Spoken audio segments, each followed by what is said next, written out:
और उनके गठबंधन द्वारा जारी घोषणा पत्र जहां अल्पसंख्यक तुष्टीकरण की नीति पर आधारित है, वहीं इस घोषणा पत्र में कम्युनिस्टों के माओवाद की झलक भी दिख रही है।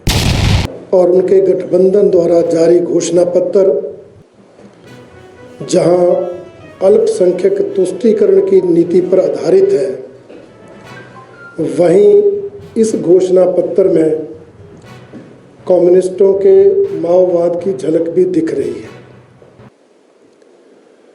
उनके घोषणा पत्र में जहां जातिगत सर्वेक्षण की बात की गई है, जातिगत गणना की बात की गई है, वहीं सामाजिक आर्थिक सर्वेक्षण की भी बात की गई है। और घोषणा पत्र में उन्होंने कहा है कि इस सामाजिक आर्थिक सर्वेक्षण के आधार पर हम इस देश के लोगों की संपत्ति का सर्वेक्षण करेंगे और उसका पुनर्वितरण करेंगे। एक तरह से कम्युनिस्टों की माओवाद नीति पर काम करते हुए इस तरह की घोषणा उन्होंने अपने इस घोषणा पत्र में की है। और हमारा मानना है कि इससे इस देश के लोगों का जो अपना धन है, अपनी संपत्ति है, अपनी जायदाद है, यहाँ तक कि अपने घर और घर के अंदर रखा गया सोना चांदी, जो उनके आभूषण तक हैं, वो भी सुरक्षित नहीं रहेंगे। उन्होंने ये कहा भी है कि इस संपत्ति का सर्वेक्षण करके उसको पुनर्वितरण किया जाएगा। सरकार अपने अधीन लेकर ये फैसला करेगी कि किसको देना है, किसको नहीं देना। इसलिए ये विषय हमारे देश की सभ्यता संस्कृति के अनुकूल नहीं है। ये विषय हमारे देश की जनता की मानसिकता के अनुकूल नहीं है। हमारे देश की जनता बचत करती है, सेविंग करती है अपने भविष्य के लिए, अपने आने वाले बच्चों के लिए, अगली पीढ़ी के लिए।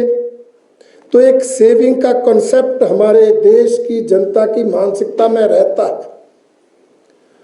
और अगर इस तरह का कानून बनता है तो वो कॉन्सेप्ट समाप्त होगा, जिसके कारण आज हमारे देश की जनता की सेविंग के आधार पर जो सरकार को टैक्स मिलता है, उस पर सरकार चलती है। इसलिए ये जो कम्युनिस्ट विचारधारा को लागू करने की कोशिश इस घोषणा पत्र से माध्यम से की जा रही है, भारतीय जनता पार्टी उसकी कड़ी निंदा करती है।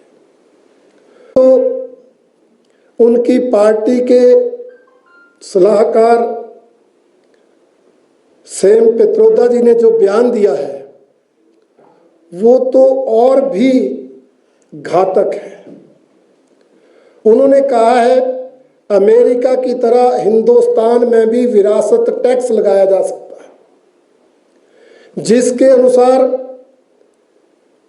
किसी व्यक्ति की जो संपत्ति है, जब वो अगली पीढ़ी को विरासत में जाएगी तो उसका 55% हिस्सा सरकार के पास चला जाएगा।